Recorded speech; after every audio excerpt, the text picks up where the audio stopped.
is it going? Where has it been? And we're going to be here to answer all of your questions. A few small housekeeping things before I introduce our first speaker for the evening. One, participate in the chat. I want to make sure that you know to change your setting to all panelists and attendees. That's way that everybody can see it. We've had a bunch of people introducing yourself. I am so glad to see people from all across the country here.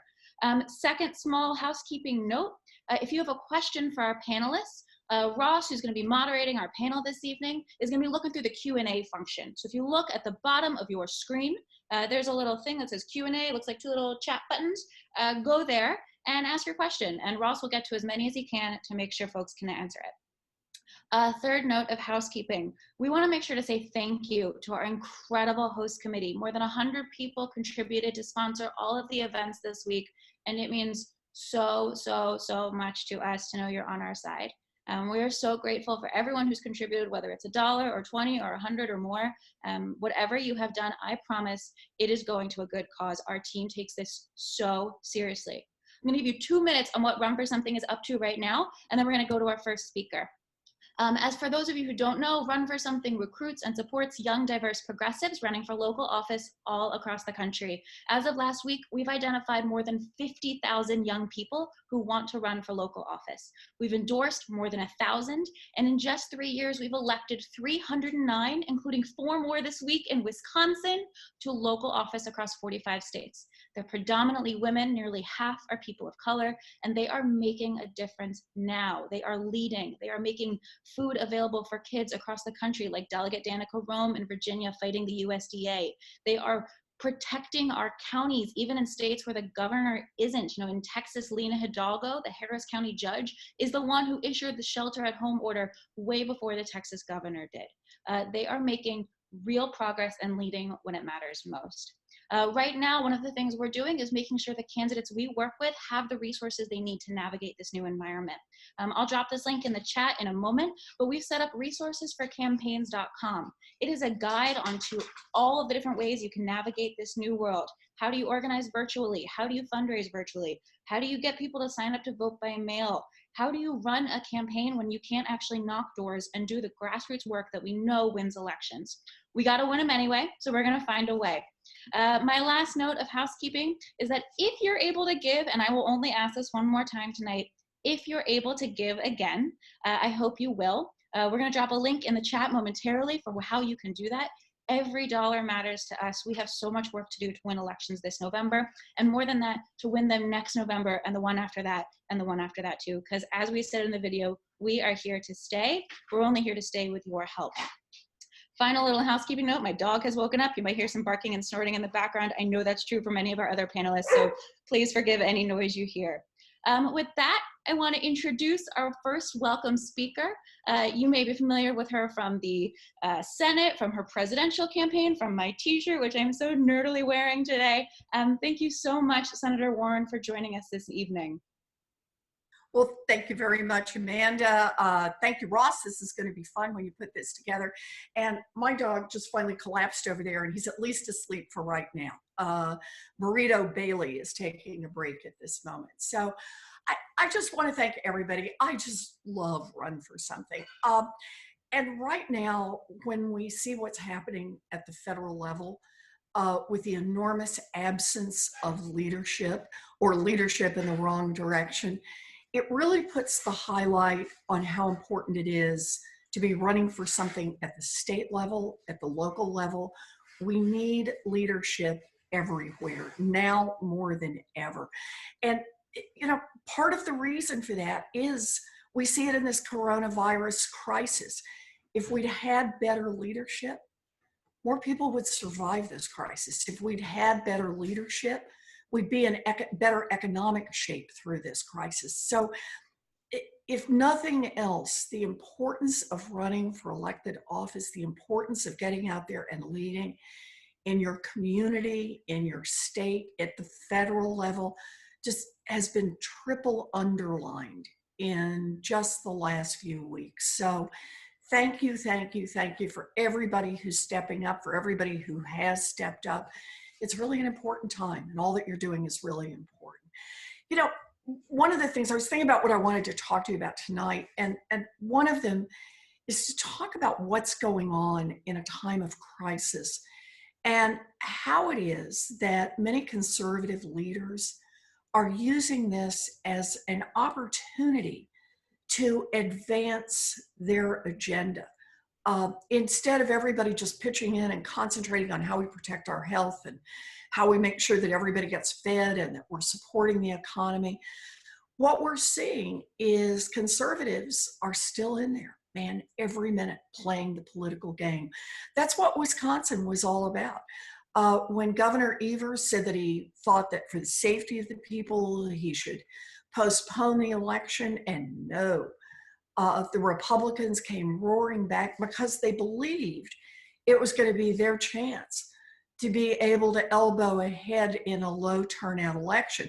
Now, that one sure blew up in their faces. Yay. I am so glad for the people who voted early, for the people who showed up, and that we carried so many strong progressives across the finish line.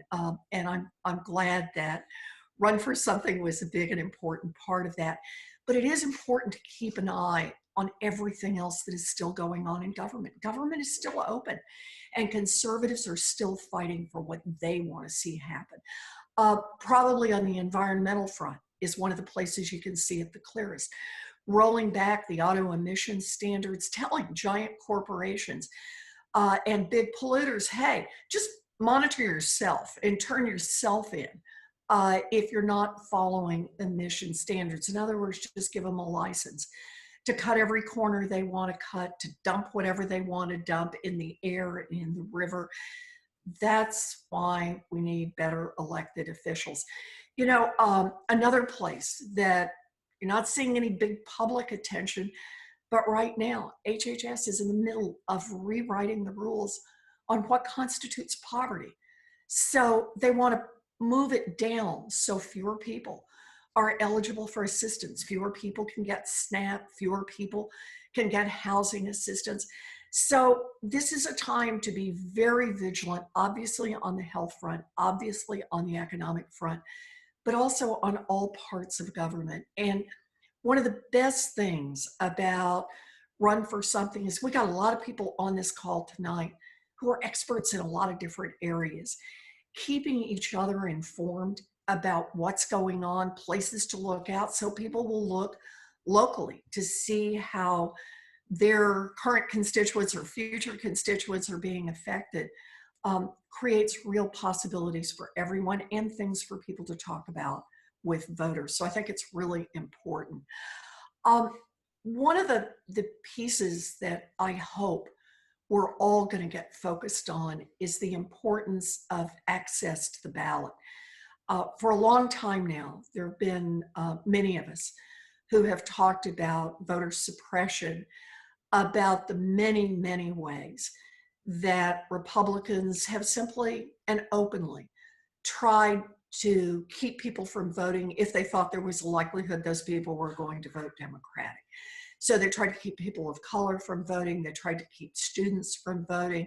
In some areas, tried to keep seniors from voting, tried to keep low-income people from voting.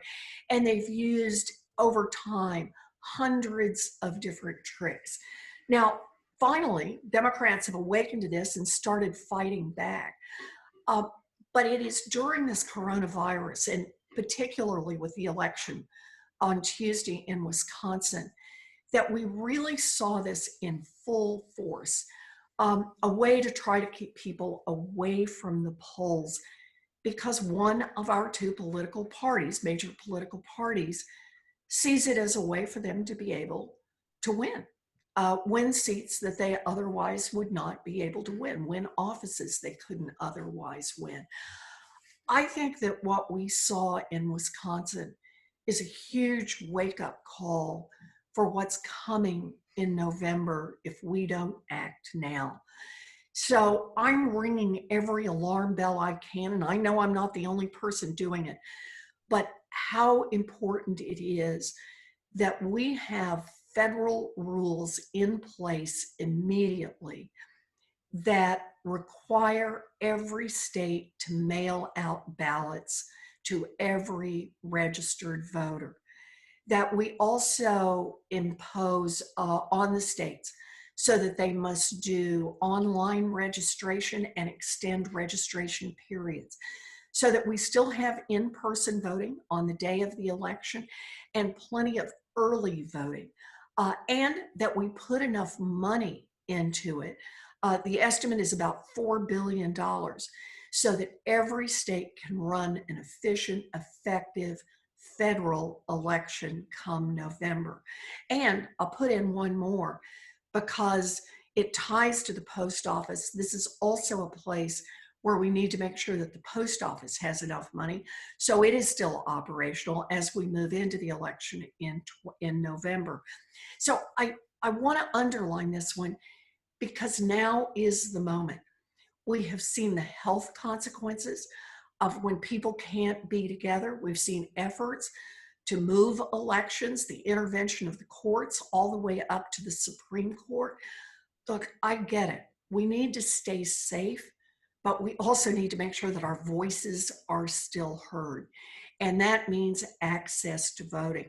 So in this next coronavirus package that we put out in Congress, I think it'll probably be called Corona 4. We need to be pushing now to put federal rules in place and make sure there's plenty of federal funding. I don't think I'm saying anything that's surprising to anyone when I say that Donald Trump and the Republicans will do everything they can in November to try to win the election, and that includes keeping American citizens from voting.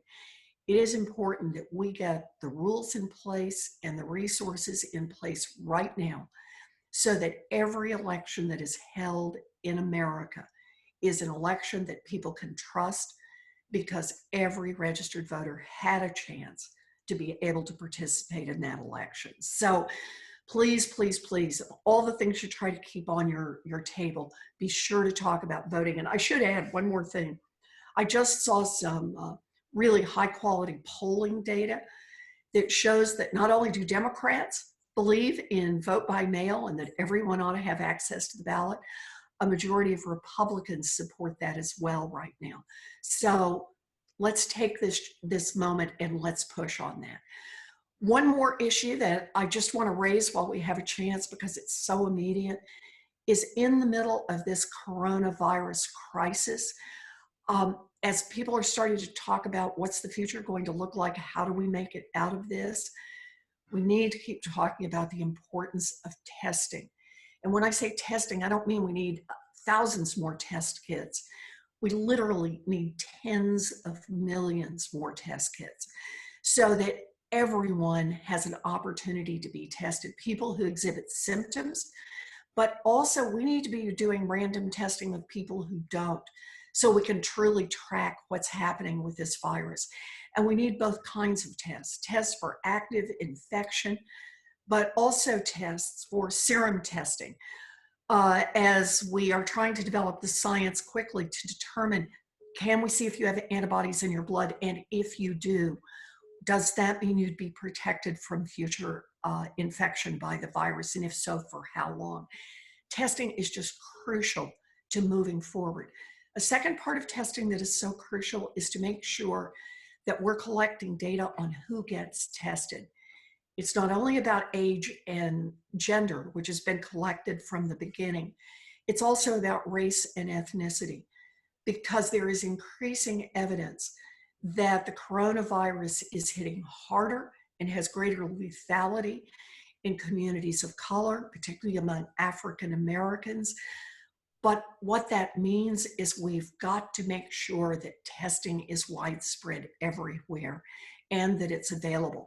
So Congresswoman Ayanna Pressley and I have been pushing hard to make sure that CDC is requiring and HHS is requiring that everyone collect the data, not just on gender and on age, but also on race and ethnicity, so that that information is plugged in to our public health system. We can identify hotspots. We can identify where people may not be getting adequate access to testing. We know there are health disparities by race and ethnicity. This is a matter of life and death, literally, and we've got to stay on top of this one. So I mention these issues because I believe they are so urgent. Now more than ever, we need you to run for something. We need people at the local level. We need leaders at the state level. We need leaders at the national level. And you are the leaders we need. So thank you so much for giving me a chance to visit with all of you tonight. I'm now heading off to go do another conference call, but it's good to have a chance to be with you. And thank you for all you're doing. Stay in this fight, because when we're in it, we make each other stronger, and we all know you don't get what you don't fight for. So hang in there. Thank you so much, Senator. I just feel better hearing you speak. Thank you so much for joining us tonight. With that, I'm going to tag in my incredible partner in not crime, Ross Morales-Raqueto, who's going to lead our panel tonight. I'll be in the chat. I'm excited to hear what folks have to say. Thanks so much, Senator Warren, and thanks, Amanda, and thanks everyone here for being on. We're really appreciative, and we're really, really excited for this panel discussion. We're gonna start to bring the panelists into the chat window, so you'll start to see them. There'll be a little bit of a delay, so bear with us. But I'm really excited to get started. Start talking through some of the big things that we need to be thinking about as a party as we move forward into the 2020 election cycle. Now that we have a presumptive nominee. And I'm really excited to be joined by, honestly, just like an incredible group of luminaries who have been doing the really hard work in the party for a really long time. So I'll start by quickly introducing folks, and then we'll open with the first question. We have Jessica Post, who is the president of the DLCC, who is an incredible ally to run for something in this work. Addisu Demissie, sorry if I mispronounced your name, Addisu. I've literally only heard your first name pronounced, who was Senator Booker's campaign manager for his run for president. He also ran Governor Gavin Newsom's campaign for governor. And I just found out today he also worked for Governor McAuliffe We have Governor Terry McAuliffe, who is also the former governor of Virginia and also former chair of the DNC. We have Governor Howard Dean, former governor of Vermont and also former chair of the DNC. We have Governor Deval Patrick, former governor of Massachusetts, also former candidate for president of the United States. And we have current Congresswoman Lauren Underwood, who's also been a really incredible ally to run for something, as have all of y'all. So thank you so much for joining. One of the things that I want to ask about, and I'm going to just go around the horn real quick on this one, just like 2 minutes for a top line answer, but a lot of people talk about the things that are wrong in the Democratic Party, but would love for y'all to talk about what are some of the things that you see going right in the Democratic Party right now? And we'll start with you, Jessica. Let me unmute myself. Ross, thank you so much for having me and Amanda. It's so great to work with Run for Something. One of the first things that's right in the Democratic Party is the increased focus on state and local races and state legislative races. I'll tell you, I've been doing this work a long time, and I was a junior staffer as the field director at DLCC in 2010, and it was hard to find allies. And I know the folks on this call know that, folks that have been doing state work a long time. And now in 2020, it's clear that people know the stakes, that the stakes are redistricting, of voting rights in states if we can't get the package that Senator Warren described through the United States Senate with Mitch McConnell, the guardian of gridlock at the helm of the US Senate. And then I would also say the resurgence of activism. And if you think about the founding of Run for Something and all of the groups that came about after the 2016 electoral disaster, we saw so much new energy come into the party. And I think it's incredible that that's sustained. And then I guess the final thing I would say is the incredible diversity that we have at the state legislative level and in our party. It really is our strength. So I'm an optimist, I think, by nature. So I'm optimistic about a lot of the trends I see in the Democratic Party. And I think we're in fighting condition to go into 2020. Awesome. Thank you so much, Jessica. We'll go to Addisu. Thanks, Ross and Amanda. And it's truly an honor to be on this panel. I'm looking around like, how did I get here? But Thanks for inviting me, both of you guys, and thanks to Run for Something for everything you're doing. I actually would echo a couple of the things Jessica said. One of the things that heartens me is over the last few decades, we've really embraced diversity in our party at every level, including the staff level, people like me running presidential campaigns. But running for president, we had multiple people of color, multiple women, where it used to be a novelty. I think now it's not anymore. And that's because people like Senator Warren, like Governor Patrick, like Senator Booker, Senator Harris have put themselves forward, but also our party, I think, is being self-conscious, rightly so, about how diverse a party we are, and that the base of our party is working class people of color and working class people, broadly speaking. So I think I'm really excited about that. And then the other thing, again, I want to just echo what Jessica said. After 2016, I remember getting on the phone with you, Ross, and Amanda about getting Run for Something off the ground. And there's dozens of organizations that I think have rekindled this real spirit of activism in the party. We got folks like Lauren Underwood elected in 2018 on the backs of that sort of enthusiasm. And I was honestly a little afraid that we weren't going to be able to sustain it into the 2020 cycle, but it does feel like even with this coronavirus crisis, we've been able to keep the energy going. And I hope it'll carry us through November, getting rid of Donald Trump, electing people down the ballot, but even past that into next year and into hopefully governing with a Democratic majority federally and in a bunch of states across the country. Awesome. Thanks, Addisu. Congresswoman Underwood. Well, I'm excited that we are running great candidates in every seat. We are no longer surrendering seats, and that's a big statement when I look at my congressional district. I have 7 counties in northern Illinois, and about half of them are rural. And so for so long, we were just surrendering, didn't have Democrats running at all for county board or at all for state rep. And so now not only do we have candidates, they're top-notch candidates, they're diverse voices, they're young, they're women, they're people of color, and they're gonna win in November. And so organizations like Run for Something are so critically important to lifting up and training these candidates to be top-notch and then providing a platform for their leadership to shine. We have such good work happening at every level, and now we're able to shine a bright spotlight on those activities. So I'm just thrilled to be here, thrilled to be a friend of Run for Something, and looking forward to the conversation. Thank you. Reminder, if you have a question, you can ask the panelists in the little Q&A button at the bottom of the screen. All you got to do is click it and type your question in. We'll go to Governor Patrick now.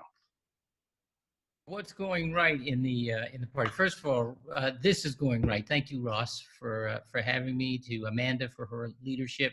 As a resident of Massachusetts, am I lucky that Elizabeth Warren represents me? She ran an incredible race for president, just a font of extraordinary ideas, one after another, as a candidate and as a senator. So I thank her for her leadership as well. Echoing a couple of the points that have been made, I think the amount of activism we have seen is a marvel and a wonder, and something I hope we can sustain. It may be the one good thing that Donald Trump brought us, and that is so many people coming off the sidelines and getting involved again, and understanding that we get in a democracy the government we deserve, and if we want better government, we have to go get it. The other thing I think has been really encouraging for me is that as a party, if one can describe the party in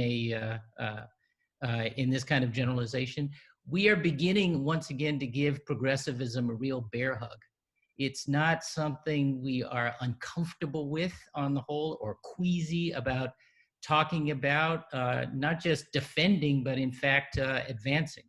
And I think that's enormously important because it's a way to express what I hope is the ideal and the ambition of this party, which is to care about everyone everywhere and how we make a way for everyone everywhere, whatever party they identify with or no party, to make the very best of their potential here in America. So I think that's what progressivism has always been about, and that so many more of our newcomers and old timers, if you will, in the party and everyone in between is getting comfortable again, indeed excited again about being a progressive.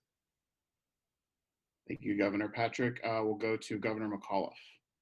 Well, thank you. And thank you, Ross and Amanda, for putting this together. Honored to be with my fellow former governors, Congresswoman, my old body man, Addisu. This is a great old homecoming. But, you know, listen, I think our party's in as good a shape as we have ever been in.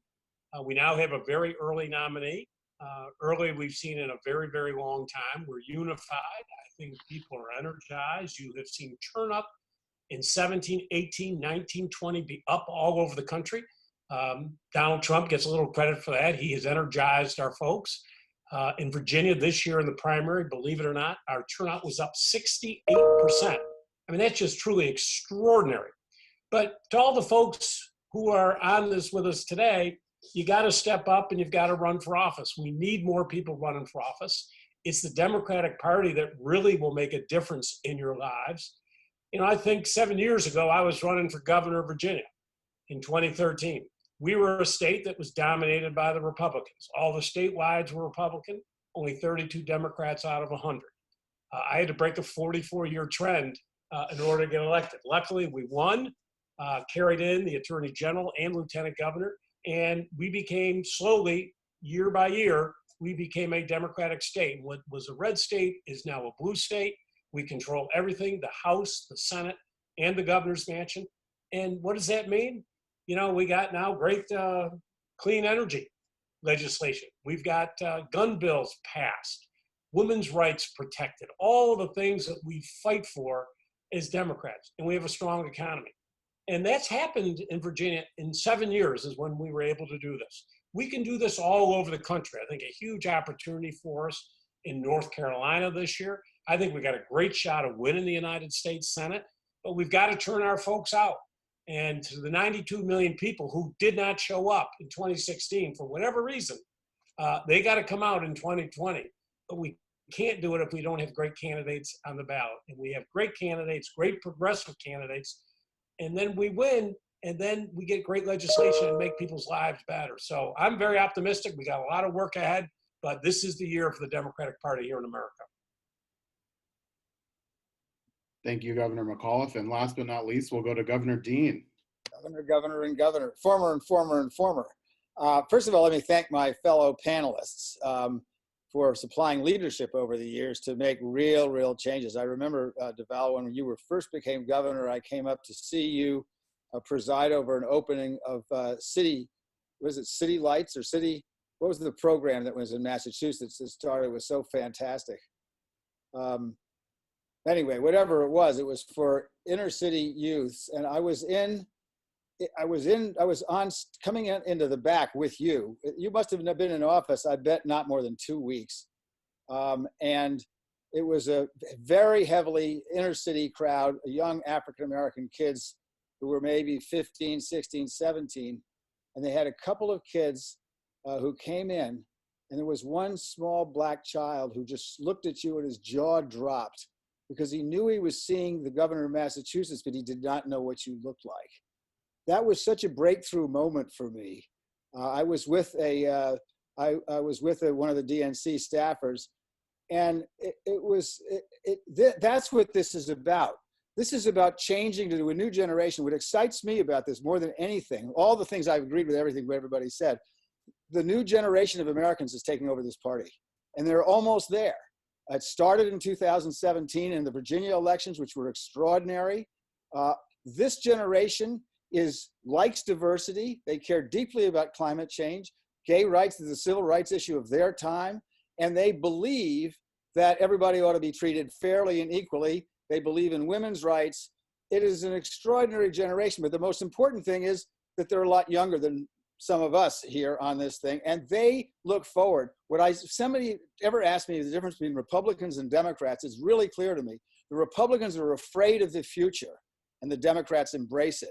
And finally now, with this younger generation coming into power, the real dream of America, which is embodied in the young generation, is taking over in a real way. We wouldn't be on this tonight with this technology if it hadn't been enabled by a whole bunch of kids, many of whom started in my campaign.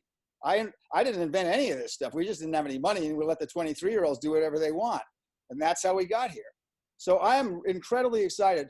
When you see the picture in 2017 of the new freshman class on the steps of the Capitol in Richmond, and then you look at the picture of the 2018 new Congress, they are much darker, much younger, and much more female. And that is the future of America. We can take that. We just got to keep pushing the way we are. And Run for Something is an incredibly important part of this. Without Run for Something, the biggest mistake that has been made in the Democratic Party in the last 30 years is we have not focused enough on local offices. And they have recruited thousands and thousands of people. And it's not just state legislators, which are really critically important. It's water commissioners and city councils and school boards. And the people that Run for Something is not only recruiting, but putting into office look like the future of America, not the past. So I thank you all for that. And I'm really excited about where this party is. We are in much better shape than you could imagine by reading newspaper accounts who always, their quote is, Democrats in disarray. Well, Democrats are in disarray.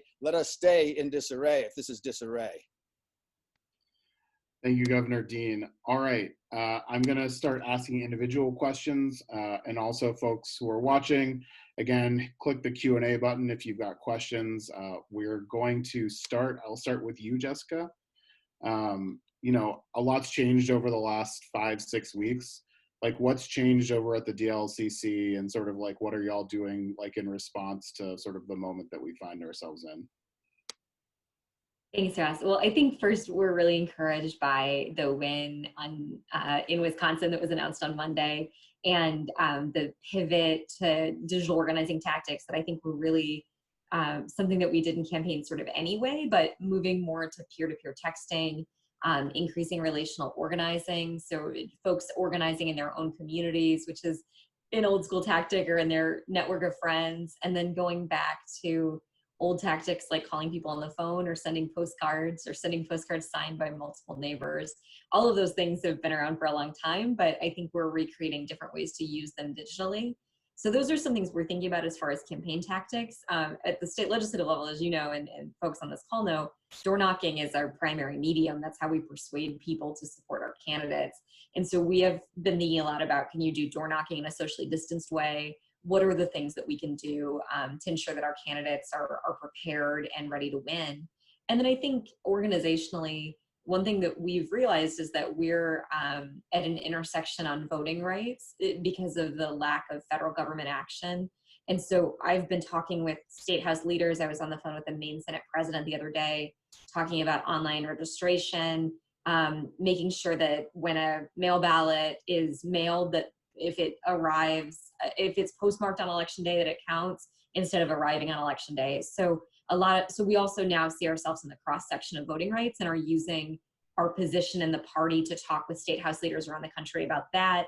And then also to get our labor union leaders on the phone with many of these state house leaders from across the country to talk about the need for PPE and to sort of be a convener. So that's, I think, one thing that's changed as we face coronavirus, to try to respond to the needs of working families, and then really make sure that the ballot is at least secured in these blue states, which is essentially what's been happening. Is the states where we have Democratic control, trifectas, have been acting when the federal government hasn't been able to move things because of this president and Mitch McConnell in the U.S. Senate.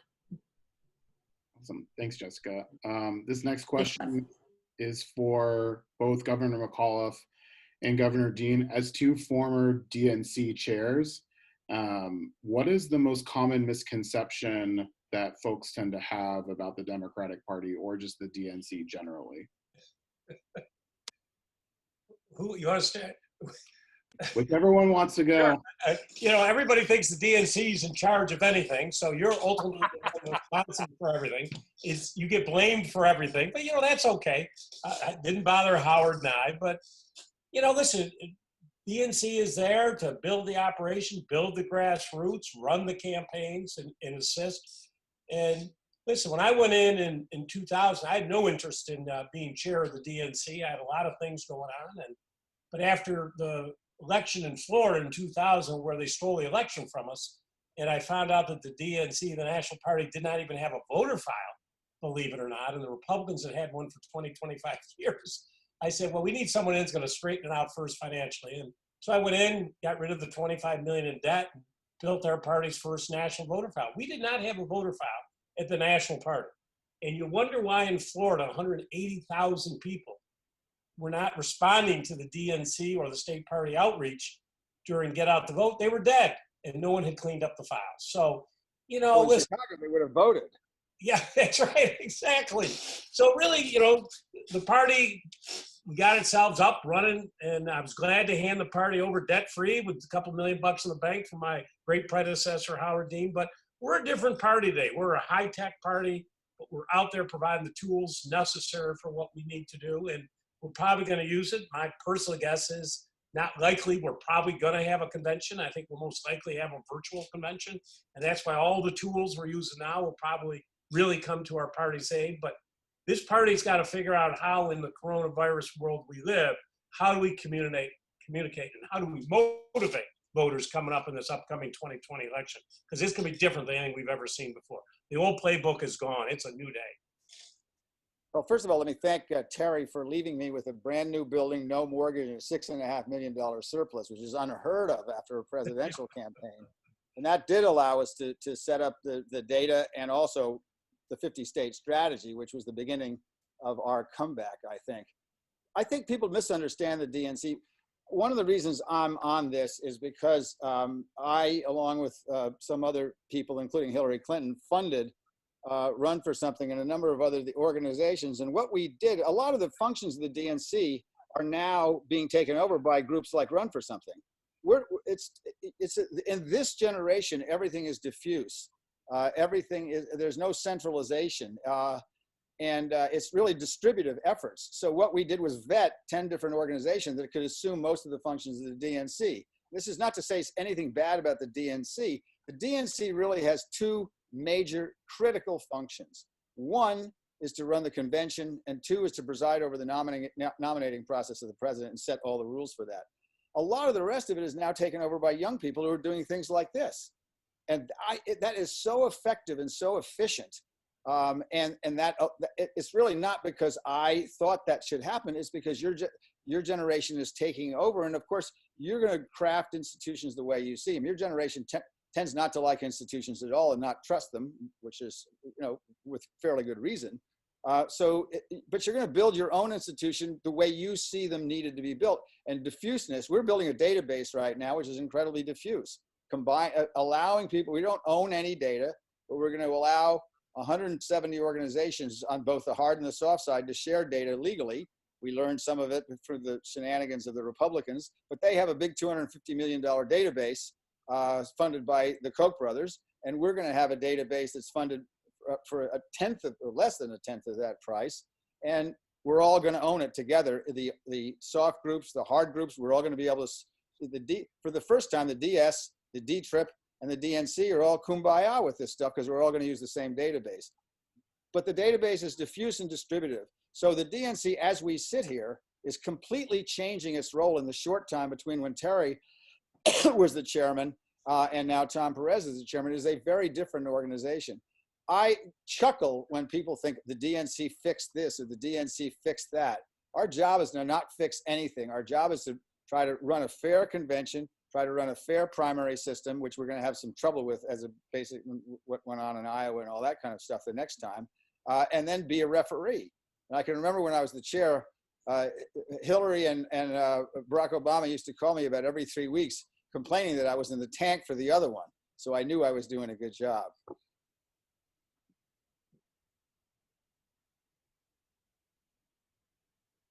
Thank you, Governor Dean and Governor McAuliffe. Our next question will be for you, Congresswoman Underwood. You know, you're currently a sitting member of Congress. Like, what are your highest priorities right now? And what are the things that you're really thinking about, you know, as we respond to the coronavirus epidemic? Well, in my community, we have a dual crisis. We have a healthcare crisis and an economic crisis. And I know it's not the same in every community across our country. And so, you know, we are really focused on making sure that everyone can be tested, making sure that people are getting into treatment when they need it, and they're able to do that in an affordable way. There have been many stumbles along this journey of the COVID-19 pandemic. And the people who have really suffered have been regular everyday families in our country. And so this is such an important time. I know that the president is looking ahead and, almost brainstorming about how we could open up the country again. But for so many people, we are still in the throes of acute illness and community spread. And so really just putting my head down and doing that work every day is so critically important. When we think about the economic crisis that we're facing, this was swift, it's unprecedented, and it has come and hit so many of us in a way that we just weren't prepared for. And so there's been some real challenges in the way that some of our programs have rolled out over the last couple of weeks. And so I've been spending my time talking with mayors and county board members, small business owners, and so many people across our community, teachers and superintendents, to make sure that they're able to access these resources as we intended in the Congress. Maintaining these direct lines of communication are so very important because we are also working towards the next phase of supplemental spending, as Senator Warren mentioned at the top of the hour. And so for those of you who are listening and who are watching who felt this impact, whether on the healthcare side or the economic side or both, know that we are here to listen and hear and serve you and make sure that all your needs are being met. And if you need to reach out to anybody, you can call my office. Thank you. Addisu, we're going to you next. A lot of folks in the chat have been asking about how we engage young people ahead of this election. What are your thoughts on how we get young folks engaged so that they turn out and vote in 2020? It's a great question. It's a critical question, I think, and I know it's one that from the top down Biden campaign to city council races are thinking about. It's going to be critical to Democrats winning. I think there are a couple things. One is, we are the ones we've been waiting for. A lot of times it's what does somebody have to do? What does the party have to do? Well, we are the party. We're the people who get things done. And so if you're a young person watching this or concerned with not so young anymore person like myself who cares about this, you can do the work. And a lot of that is just reaching out to your networks. And I think Jessica referenced earlier relational organizing, which is something I'm beginning to sort of become an evangelist for, because I do think that voter files, while super important, are becoming personal networks are becoming just as important as voter files, and being able to reach out to your cohort, the people who listen to you on your social media networks, on your friends and family who maybe someday we'll see again at the corner store or at the bar at neighborhood gatherings, and getting them engaged in the election. There is no better messenger than the people who are watching this, people who are engaged in politics, to get their friends, family, neighbors, and others engaged. So I think that's number one. I think also, and Governor Dean referenced this earlier, there are a set of issues, I think, that Senator Sanders in particular in this race, and in 2016, Governor Dean, when he ran for president 16 years ago, really lifted up, that are of particular importance to younger communities. Climate change, college debt obviously is a big one, the economy broadly speaking, but particularly for folks who are 35 and under, who in their entire adult life really only know recession and now maybe worse. And so making sure that we have a campaign that doesn't just speak to regular voters, folks who are always going to vote, but that we talk about those issues that actually matter to younger folks, because all we can do is speak to those issues, speak to them authentically, address them, lift them up in our campaigns. And when you talk about the issues that matter to people listen, and they tend to engage, and they tend to vote. So it's really that simple. Get involved, do the work yourself. Don't wait for somebody else to do it, and talk about the things that matter to those communities that you want to engage in, and ultimately you can get them out to vote. Thanks, Addisu. Governor Patrick, we got a question for you that's specifically about the fact that the coronavirus crisis is giving incumbents a leg up. What sort of advice would you give to folks who are trying to beat Republican incumbents right now and facing an uphill battle? Well, look, as I've said to a number of candidates I've talked to who have critiques of the leadership of the incumbent, whoever that might be. Obviously, at a time of crisis, we want to be respectful of the leader and supportive of the leader if we are getting leadership. But if we're not, and if you're challenging someone who is not providing that leadership, then show the alternative. Don't just perfect your critique. just do it. Convene experts to help formulate ideas on how to deal with folks who are most impacted by the crisis, and how to think about coming out the other side. How do we revive the economy? How do we take this opportunity to fix some things that have been broken for a long time, that are exposed now in terms of racial and ethnic disparities and social and economic injustices that are just plain for anyone to see, even the doubters, and speak to that and offer ideas about that. One of the things that I find at this time is I'm not just mad about the lack of leadership at the national level. I am frustrated about the neglect over decades that is exposed today.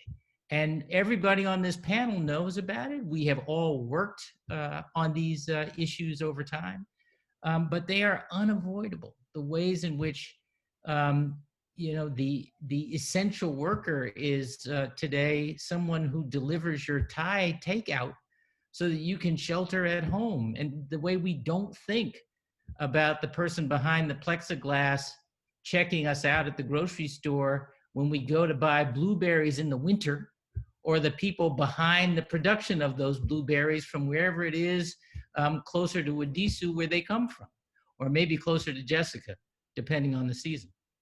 But there are ways in which we have an opportunity to break the kind of short-termism, which has been so much a cancer on our economy and even on our politics. And I think it's a terrific time to offer progressive responses to that aren't just if it were me, I would be doing it, that person's doing it wrong, but to show instead, if it were me, this is what I would be doing instead. Thank you, Governor Patrick. We actually got a really good question that just came in for you, Congresswoman Underwood, that's specifically how has sort of like the coronavirus outbreak changed the context of our conversation around healthcare in America? And how will it change that going forward? Yeah, in some ways, I think that we're talking about some of the fundamentals, some of the things that I learned in my early days in nursing school and the first semester in my master's of public health. We are talking about communities, vulnerable communities that have disparities in death rates. Why? Because of something called social determinants of health, their nutrition status, the quality of the housing, whether or not they've been able to manage their other healthcare conditions. And those things put them at greater risk during a time of a pandemic. We're looking at communities that don't have healthcare resources nearby, and those are the ones that often have fewer levels of testing. We're finding that people are not able to work at home because their jobs don't lend themselves to telework. They actually have to go to work to provide for their families. And at a time when we're seeing mass transit reduce either the number of trains or number of buses, they end up being more crowded and then end up being these petri dishes for healthcare spread. And so all these factors are mixing together to put certain people at increased risk. It is not a surprise to healthcare professionals. It's not a surprise to public health experts that we find ourselves in this position. Now, the problem is that our public policy posturing over the last several years, certainly, and probably decades in terms of preparedness, have not made the changes that we know we need to make to reduce disparities and improve healthcare outcomes for vulnerable populations, underserved communities, and communities of color over the years under normal circumstances. And so then you find yourself in a really acute position in a time of a pandemic. So where do we go from here? We have to address the healthcare crisis. And it might be tough, and it might be expensive, and it might be cumbersome to build these systems and to invest in a public health infrastructure that has been decimated over decades of, inadequate funding. But that is the way that we're going to move through this and do so to save the most lives as possible. There is no life that is expendable. And so when we talk about the needless, senseless deaths that are happening as a result of a sluggish and ineffective response, there's real lives on the other side of that. There's real grandparents and real loved ones. There's moms and dads and children with bright futures ahead of them who are suffering and who are dying right now because of these policy choices that we're making. And so that is why it's so important to change the face and the voice of leadership in our country, because as we get more and more people that understand, either because of their professional expertise or their personal backgrounds, what it means to have inclusive policymaking with a focus on equity and justice, then we'll find ourselves much better prepared for circumstances like this to come. Thank you so much. All right, we don't have too much longer, so we're gonna popcorn around on a couple of questions, and then we'll do one last question for the whole group to answer. Next up is for Jessica. I'd love to just like hear a couple of examples of folks who are at the state level, the state legislative level, who are like really stepping up and showing leadership right now in this time of crisis. Thank you, Ross. It's been remarkable. Amanda, in her introduction, referenced Delegate Danica Rome in Virginia, who, if you went on her social media feed, she was doing everything she could to get kids that were in public schools but couldn't receive their free lunch fed. And so she actually fought and changed a USDA rule. Now kids don't have to be present in the school while the schools are closed in Virginia through June 10th. They can actually send their parents in to pick up meals, like brown bag meals at the schools. And she changed a national rule on that. And I actually had someone reach out and say, like, could she call the mayor of Birmingham, Alabama, to help with this rule change? And I actually walked by the Alexandria City Public School in my neighborhood, and there was a multilingual sign outside of the public school that talked about how you could go and get food for your kids if you needed to at that school, and they had set up pickup cones. So that was something that made me really proud. She saw a problem in her one community, and she helped folks all across the country. And then today, we held a call with some state house leaders from around the country, and they were talking about how to get grocery store workers to build on what Governor Patrick said, more personal protective equipment, and to sort of step up to do that. So Representative Cindy Munson in Oklahoma, who may have been a run for something candidate, she's certainly a millennial, with leading that charge in the Oklahoma legislature, even in the minority, and trying to find ways to work with Republicans. The other day in New Mexico, Javier Fernandez and another state representative hosted a Spanish language Facebook town hall. And there were about 1,400 people on it to get information that is reliable about COVID-19. So I'm very impressed by the personal responsibility that we've seen. And then in our Democratic majority states, paid sick leave, immediate unemployment benefits, improvements in voting, we're really seeing the States Act where the federal government is struggling to get these things through the United States Senate. So that's made me really proud and brought me a lot of joy to see these leaders truly taking this deep responsibility to take care of their community members. Thank you. All right, we're at 8:55, so we're gonna do a quick popcorn around for a last question. The actual last question comes from somebody who, one of the member of the audience, who wanted to know, like, you know, all of you have lived like distinguished lives in public service. So who are your role models for getting involved in public service in the first place? And Addisu, I see you just turned your video on. You turned it on right at the right time, so I'm calling on you first. Oh gosh, I figured. I mean, I have a lot of them. I mean, this is going to sound like sucking up, but Governor McAuliffe is one of them. And here's why. I remember when I was his body person, this is in 2004, now 16 years ago. And when he was the DNC chair, we used to walk into the building, and instead of going straight to his office, he would always take a lap around the building and say hi to everybody, from, you know, the receptionist to the mailroom to folks working hard in the basement. And it's actually something I've taken to heart in my leadership as I've grown over the years, is just to invest in people, and they'll invest back in you and in the organization you lead. So Terry, I'll take this chance to say thank you for your for being a mentor to me. And actually all the, you know, I've had the capacity and the good fortune to work for some really great people. Senator Booker, Governor Newsom out here, who's doing a fantastic job dealing with this crisis. And, you know, that's really how I nowadays, at least, I pick the folks that I work for. These are the people that it's more than a job for me getting folks elected. It is a passion, and it is about people that I want to represent me, quite literally represent what I'm about. And you know, Terry, people like Corey, people like Gavin, are great leaders who, you know, represent the best of who we are as a country and what public servants are supposed to be. So I don't know if that was a good answer, but it's the real one. It's I have no regrets about my career thus far, and a lot of folks who've got me to where I am and who've shown me the way and what good leadership can be. It was the right answer. Thanks, Addisu. And just so folks know, because we have limited amount of time, we want to respect everyone's time. Try to keep it in 1 or 2 tweets, as Amanda said last night when we did this last around.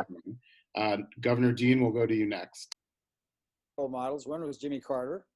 He got me into politics. I'd given up on politics, and I went to work for him my 3rd year as a medical resident when I had some elective time. And the other was a woman named Esther Sorrell, who was a state senator, who got me involved. She convinced me to run for national delegate, having been a resident of Vermont for 2 years. And I said, well, I don't know anybody. And she and her sister, who was my campaign treasurer forever, for everything I ran for except for president, basically said, well, here's our list of 192 people. Tell them Peggy and Esther sent you.